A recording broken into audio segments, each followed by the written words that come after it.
What's going on, everyone? It's Fuzzy. Welcome back to yet another MLB recap, spring training edition. I don't know if you can tell, but I woke up in a fantastic mood because we're only 3 days away from opening day. We all just get to relax. We get to sit in front of our TV. Some of you are actually going to games, so I'm super jealous of you. Unfortunately for me, it's just not going to happen this year, but I will be going to games. I'm going to be vlogging this year. It's going to be a lot of fun. But aside from that, we have a lot to talk about today. Also, I am monitoring the current situation. Apparently, Aaron Judge is out of the lineup for the third or fourth day in a row, and there was supposed to be a press conference, and now it's delayed, so Yankees fans are going crazy right now. If I can get an update before this video goes out, hopefully I can, but knowing my luck, I won't. We're also going to talk about the other New York team. Are they the little brother team going into 2021, or do we think that the Mets are actually better than the Yankees? Now, Mets fans should be feeling pretty good about themselves because Francisco Lindor and the owner of the Mets, Steve Cohen, they met up yesterday at dinner. What does that mean? A contract extension is probably coming very soon. So we'll talk about that later on, but let's go ahead and kickstart the video with some questionable decisions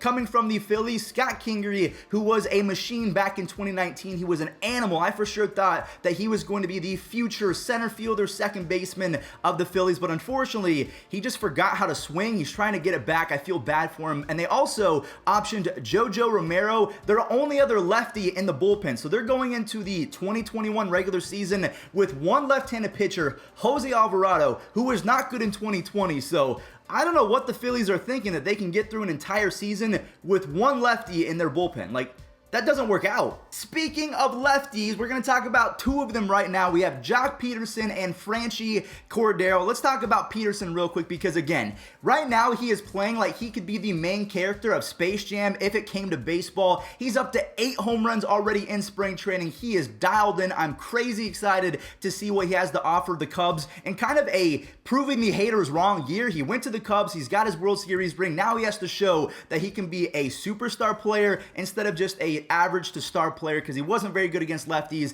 and he wasn't a very good defender. So now it's time for him to be the complete package. I'm hoping that it happens. And then Franchy Cordero of the Boston Red Sox, who was traded for Andrew Benintendi. He is going to get a lot of playing time. In his last 64 games in the regular season, I didn't realize this, but he had 9 home runs, 7 stolen bases, and a 106 OPS plus. And with that home run yesterday, I'm really thinking that Franchy Cordero could be a very sneaky fantasy pickup for a lot of people because he's got pop, he's got the speed.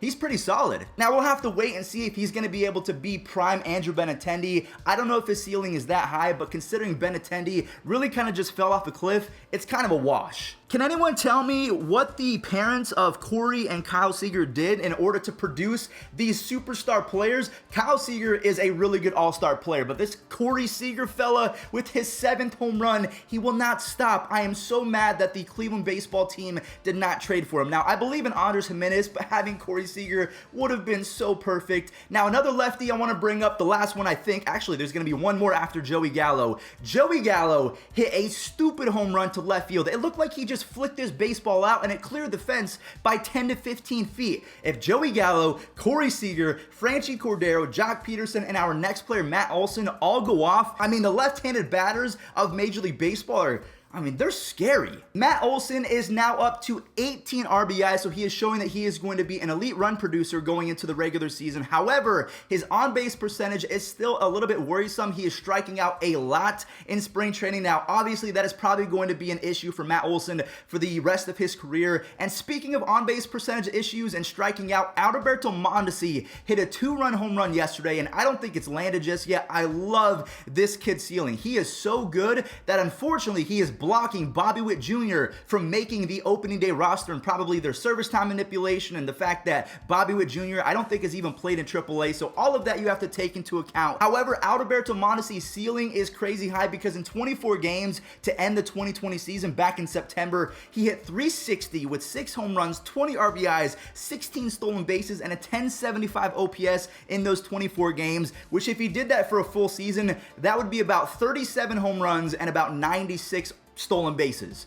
I mean, that is stupid talent. Do you guys remember when Ryan Zimmerman was one of the more fearsome hitters in all of baseball? And unfortunately for him, just like every other player in the history of baseball, Father Time is undefeated, and so far, he has been getting crushed by it. Now, out of nowhere, it seems like he has found the fountain of youth because he is up to 6 home runs and looks like younger Ryan Zimmerman.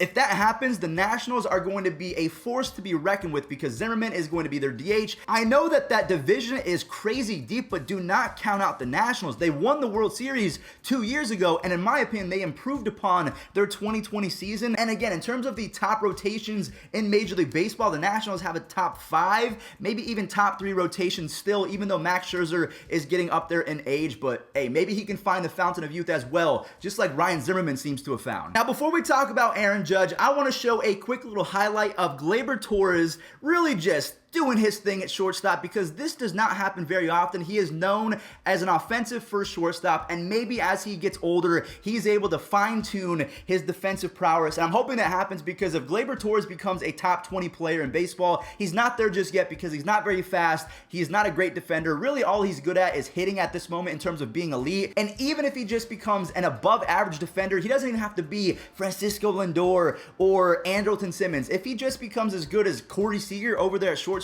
I'm excited for his future. Now, staying with the Yankees, again, I don't know if the news has come out just yet, but at the time of this recording, Aaron Judge is now going to be out for his 3rd or 4th consecutive spring training game. This is not good. Opening day is 3 days away, and Aaron Boone was supposed to be in a Zoom conference, but then they ran out of time. So just a lot of weird things are happening in Yankees camp. Is Aaron Judge injured?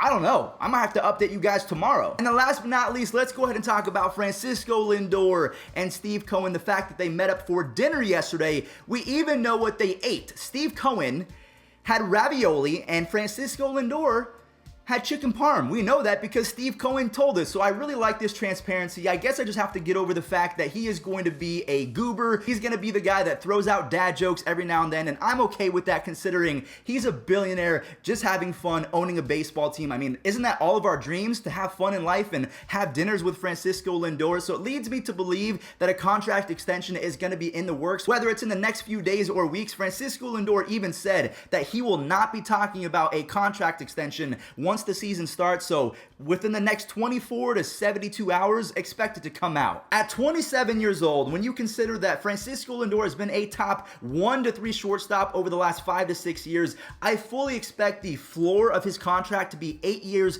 $275 million. But if it's 9 years, $300, or if it's 10 years, $310, I mean, I would fully say it's good on him. I expect him to win a World Series at least once during that contract extension for the Mets. I mean, the game is in fantastic hands. I am really liking where baseball is heading because we have some swag, we have some promotion going on. The only thing that I would recommend is that when we're watching baseball games live, I'm hoping that the broadcast teams can kind of put social media handles on the TV screen more often and show tweets, kind of just bring fans into the experience like UFC does. I'm not sure if you guys watched the Francis Ngannou fight a couple days ago, but every time that a celebrity was tweeting about the game, they put it on there. Every time that they had a chance to show off the social medias of the fighters, they did that. I mean, the fact that all of these UFC fighters have about 10 times more followers than Juan Soto, that's a problem. So hopefully we can get better at that going forward. If not, Major League Baseball needs to hire me, and I'm going to take full control over the social media department because we can be a lot better. All right, everyone, well, that does it for today's MLB recap. Thank you all so much for watching. If you enjoyed, do not forget to leave a like and subscribe. Follow me on my Twitch. I'm going to be streaming a whole lot more over there. It's @FuzzyFromYT. Stay safe out there, and I'll catch you guys tomorrow for yet another recap.